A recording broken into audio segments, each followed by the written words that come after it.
a sky, 'cause you're a sky full of stars. Chapter 28. Reading The Wild Robot, and it's by Peter Brown, and it's read by Ms. Gunn. We're going to read Chapter 28, The Old Goose. Ordinarily, the forest animals would have run away from the monster, but they were awfully curious why. She was carrying a hatchling on her shoulder, and once Roz explained the situation, the animals actually tried to help. A frog pointed Roz up to the squirrels. A squirrel recommended that she speak with the magpies, and then a magpie sent them over to the beaver pond. The ground grew soggier, the grass grew taller, and soon the robot and the gosling were looking across a wide, murky pond. Dragonflies buzzed through the reeds. Turtles sunned themselves on a log. Schools of small fish gathered in the shadows, and there, floating in the center of the pond, was an old gray goose. "A very good morning to you," the robot's friendly voice boomed over the water. "I have an adorable little gosling with me." The goose just stared. "I am in great need of your assistance," said Roz. "Actually, the gosling is in need of your assistance." The goose didn't move. "Food," peeped the gosling. "Food, food." That tiny voice was more than old goose could bear, and she began gliding across the pond and squawking to the robot. "What are you doing with that hungry hatchling? Where are his parents?" "There was a terrible accident," said Roz. "It was my fault. This gosling is the only survivor." "If there was a terrible accident, why does your voice sound so cheerful?" The goose flapped her wings. "Are you sure you didn't eat his parents?" "I am sure. I did not eat his parents," said Roz, returning to her normal voice. "I do not eat anything, including parents." The goose squinted at the robot. Then she said, "Do you know who his parents were?" "I do not know." "Well, they must have belonged to one of the other flocks on the island, because nobody in my flock is missing." "Will you take the gosling?" "I most certainly will not," squawked the goose. "I can't take in every orphan I see." "You say this is your fault? It seems to me that it's up to you to make things right." "Mama, Mama," peeped the gosling. "I have tried to tell him that I am not his mother," said the robot, "but he does not understand." "Well, you'll have to act like his mother if you want him to survive." There was that word again, act. Very slowly, the robot was learning to act friendly. Maybe she could learn to act motherly as well. "You do want him to survive, don't you?" said the goose. "Yes, I do want him to survive," said the robot, "but I do not know how to act like a mother." "Oh, it's nothing. You just have to provide the gosling with food and water and shelter. Make him feel loved, but don't pamper him too much. Keep him away from danger and make sure he learns to walk and talk and swim and fly and get along with others and look after him. And that's really all there is to motherhood." The robot just stared. "Mama, food," said the gosling. "Now would probably be a good time to feed your son," said the goose. "Yes, of course," said the robot. "What should I feed him?" "Give him some mashed up grass, and if a few insects get in there, all the better." Roz tore several blades of grass from the ground. She mashed them into a ball and then dropped the ball into the nest. The gosling shook his tail feathers and chewed his very first bits of food. "By the way, my name is Loudwing," said the goose. Everyone already knows your name, Roz. But what's the gosling's name?" "I do not know." The robot looked at her adopted son. "What is your name, gosling?" "He can't name himself," squawked Loudwing. And then, with a loud burst of wing beats, the goose fluttered up from the pond and landed right on Roz's head. Water streamed down the robot's dusty body as Loudwing leaned over the nest. "Oh dear, he certainly is a tiny thing," said Loudwing. "He must be a runt. I'll warn you, Roz, runts usually don't last very long. And with you for a mother, it'll take a miracle for him to survive. I'm sorry, but it's the truth. However, the gosling still deserves a name. Let's see here. His bill is an unusual bright color. It's actually quite lovely. If I were his mother, I'd call him a Bright Bill." "But you're his mother, so it's up to you." "His name will be Bright Bill," said Roz as the goose fluttered back to the water. "And we will live by this pond, where he can be around other geese. I will find us a sturdy tree nearby." "You will do no such thing." The goose flapped her wings. "A tree is no place for goslings. Bright Bill needs to live on the ground, like a normal goose." Loudwing sized up the robot. "I suppose you two will need a rather large home. You'd better speak with Mr. Beaver. He can build anything. He's a little gruff at times, but if you're extra friendly, I'm sure he'll help you out. And if he gives you trouble, remind him that he owes me a favor." Chapter 29. The Beavers. Every day the beavers swam along their dam, inspecting and repairing it. The wall of wood and mud allowed only a trickle of water to pass through, and it had turned a narrow stream into a wide pond that many animals now called home. As Roz and Bright Bill walked around the pond, they passed hundreds of chewed-up tree stumps, proof that the beavers needed a constant supply of wood, and this gave Roz an idea. The robot swung her flattened hand, and the sounds of chopping wood echoed across the water. They were soon replaced by the sounds of footsteps and shaking leaves as the robot carefully walked along the beaver dam with a gosling on her shoulder and a freshly cut tree in her hands. The beavers floated beside their lodge and stared at the bizarre sight with open mouths until Mr. Beaver slapped his broad tail on the water, which means, "Stop right there." The robot stopped. "Hello, beavers. My name is Roz, and this is Bright Bill. Please do not be frightened. I am not dangerous. She held out the tree. I have brought you a gift. I thought perhaps you could use this in your beautiful dam. No thanks, said Mr. Beaver. I have a strict policy, never accept gifts from monsters. Don't be ridiculous, interrupted Mr. Beaver. We can't let a perfect good birch go to waste. I'm afraid I must insist, said Beaver. Miss Beaver turned to her husband. Remember how you asked me to point out when you're being stubborn and rude? Well, you're being stubborn and rude. Then she turned back to Roz. Thank you, monster. If you'd be so kind as to drop the tree in the water, we'll take it from here. I am not a monster. Roz tossed the tree like a twig. I am a robot. The tree smacked against the water and sent the beavers bobbing up and down.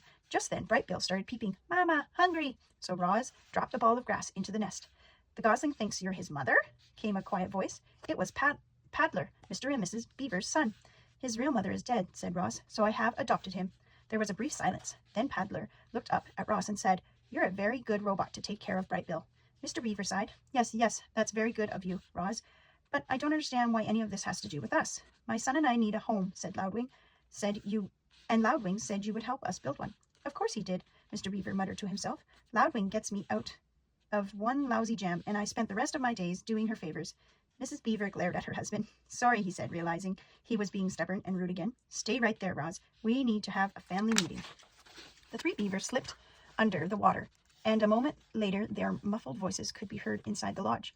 The robot stood on the dam and patiently waited with her son. Mama, Mama. Yes, Bright Bill, I'm trying to act like a good mother. A ripple, said Mr. Beaver's head, appeared above the water.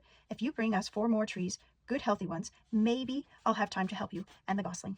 That is wonderful, said the robot. We will be right back. Chapter 30, The Nest. I've built my fair share of lodges over the years. Mr. Beaver stood in the water's edge, but I can't say I've ever built one for a robot and a gosling. So just what exactly do you need? I need a lodge big enough for us both, said Roz. It should be comfortable and safe, and it should be near the pond. How long do you plan on living in this lodge? I do not know. Then we'd better make sure it's strong and sturdy. Mr. Beaver stroked his whiskers as he thought. Do you plan on having friends over? The missus loves to entertain guests. I do not have any friends. No friends? Well, you seem pretty likable for a monster. I mean a robot. But if you want my advice, you should grow yourself a garden. Your neighbors won't be able to resist fresh herbs and berries and flowers. Just you wait and see. So we'll make sure there's a place for a garden, and we'll give you a lodge, some extra space for all your friends, and you'll be hosting. The beaver winked. We also need to find a way to keep your lodge comfortable when it's cold outside. Our lodge is heated by our own bodies, but I think we'll have to find another way to heat yours. The beaver and the robot thought about heat for a while. The first thing that came to Roz's mind was the sun, but then she remembered the hot sparks he had felt when sliding down the mountain peak. I could heat our lodge with fire, she said. Mr. Beaver blinked his little eyes. I will need to experiment, Roz continued, but I think there is a way. You go right ahead, Roz, said the beaver, but would you try not to burn down the entire forest? Do not worry, I will be careful. Let's move on, Mr. Beaver sighed. The next order of business is to find a site for your lodge. That meadow across the water would be perfect, but the hares will have to fit if we try to build there. The hares will have to fit if we try to build there. I think we should clear out some trees and build right in the forest, and I know just the place. The beaver took them along the water and up to a dense section of the forest that jutted into the pond. It needs some work, said Mr. Beaver, trudging through the thick weeds, but this ought to do the job. Yes, this ought to do the job, said Roz in her friendliest voice. Job, said Bright Bill. Mr. Beaver was incredibly skilled at taking down trees, but even he couldn't keep up with Roz's powerful chomping hands. So he let the robot do the hard work. He pointed out the trees and shrubs and needed to go, and Roz started hacking away. By sunset, they were standing in a new cleared site, and they had more than enough wood to build a lodge. You did some fine work today, Roz, Mr. Beaver yawned. I'll return in the morning, and we'll pick up right where we left off. What would you like me to do, said the robot. Tonight? So you still feel like working, do you? Very good. Well, you can start by digging out those tree stumps, and you can collect all those large flat stones over there. And you can smooth down this patch of dirt so we have a level place to build. That should keep you busy. The next morning, Mr. Beaver turned to find that Roz had been very busy indeed. All the tree stumps had been dug up and their holes filled in with dirt. 20 large stones had been stacked, and the ground was now perfectly level. But what most astonished Mr. Beaver was that Roz and Bright Bill were huddled around a small, crackling campfire. Mr. Beaver moved his lips, but no words came out. Bright Bill was cold last night, said Roz, so I taught myself how to make a fire. But how? I discovered that when I strike these 2 stones together, they create sparks like this. I directed sparks onto dry leaves and wood until they ignited. Once I had a fire, it was easy to keep it going. And if I need to put it out, I can just add water. Mr. Beaver sat and warmed his paws. I've never seen fire in such a neat little bundle. He stared into the flames. I've only seen it blazing through the forest, burning everything in its path, but this is marvelous. He took another minute to enjoy the warmth. Then he and the robot got back to work. Mr. Beaver asked Roz to dig a trench here, to place large stones there, to arrange logs this way, to smear mud that way. Birds and squirrels perched in the trees and watched the new lodge take shape. It resembled the beaver lodge, but it was larger, a great dome of wood and mud and leaves. A simple opening in the wall served as the entrance. The door was nothing more than a heavy stone that the robot could slide out of the way. Inside the lodge was one big, round room. The arched ceiling was high enough that Roz could stand upright. A fire pit was set in the center of the floor, and a mesh of thin branches above acted as a vent. Long stones lined the interior walls like benches and were covered with thick cushions of moss. There was even a hole for storing food and water for Brightbill. You've got yourself a beautiful pond view property, said Mr. Beaver. What are you going to name it? I do not understand why a beautiful lodge like this deserves a name. We call our lodge Streamcatcher. The robot's computer brain didn't take long. The lodge is for Brightbill. Brightbill is a bird. Birds live in nests. Could we call this lodge the Nest? Huzzah! Squeaked the beaver. The Nest is a fine name for your lodge. Nest, nest, laughed Brightbill. They stood outside the nest and admired their handiwork until Mr. Beaver's belly began to grumble. That sound means it's time for me to go get dinner. Thank you very much for your help, said Roz. We could not have done this without you. You're quite welcome, said Mr. Beaver, smiling. For your garden, you'll want to speak with Tawny, the doe who lives over the hill. She'll know just what to do. And now, if you'll excuse me, I have to hurry home before Paddler eats all the best leaves. Enjoy your first night in the nest. Chapter 31. The first night. The stars were out. The fire was crackling in the fire pit. Roz and Brightbill were settling into their first night in their new home. This lodge is where we will live from now on. The robot plucked her son from his little woven nest and placed him on the floor. I hope you like it. The gosling did like it. He liked that it was big and warm and peaceful, and he liked knowing that his forest and the pond were just outside. He waddled around, peeping to himself and exploring every little corner of the lodge until it was time for bed. His mother carefully laid him on a soft cushion of moss, but he didn't want to sleep there, so he put him back in his little nest. But he didn't want to sleep there either. Brightbill looked up and said, Mama, sit. Roz sat down. Then he said, Mama, hold. Roz held him. The robot's body may have been hard and mechanical, but it was also strong and safe. The gosling felt loved. His eyes slowly winked closed, and he spent the whole night quietly sleeping in his mother's arms. Aww. Chapter 32. The Deer. The Deer family did not run from the sound of snapping twigs and crunching leaves. They had heard all about Roz and Brightbill, and they knew there was nothing to fear. Crown Point stood before his doe and his 3 spotted fawns, and the family watched as the robot approached with the gosling on her shoulder. Hello, dear. My name is Roz, and this is Brightbill. We are looking for a doe named Tawny. Crown Point moved aside, and the doe silently stepped forward.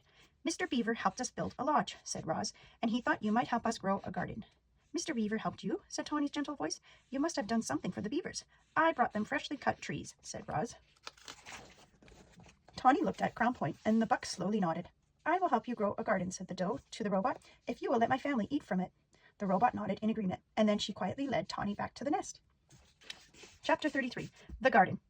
After inspecting the grounds, Tawny asked Roz to remove all the dried brambles and weeds and leaves from the garden area. She asked her burrowing friends, the moles and the groundhogs, to dig through the dirt and loosen the soil. And then she asked all the neighbors to do something rather peculiar. Please leave your droppings around the nest. The more droppings, the richer the soil, the healthier the garden. As you can imagine, Tawny's request got everyone's attention. The place was soon crawling with woodland creatures, curious to hear more about the garden project. And just like that, the robot was meeting her neighbors. The plan to help her make friends was already starting to work.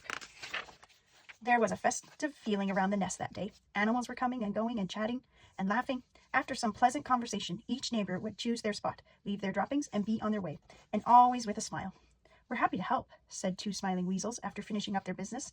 It was our pleasure, said the flock of smiling sparrows before they flew away. I shouldn't be much longer now, said the smiling turtle as he slowly made his contribution. As all this was going on, Roz walked around and thanked everyone.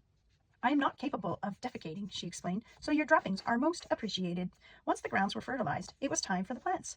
Tawny brought Roz and Brightbill out to the lush meadow.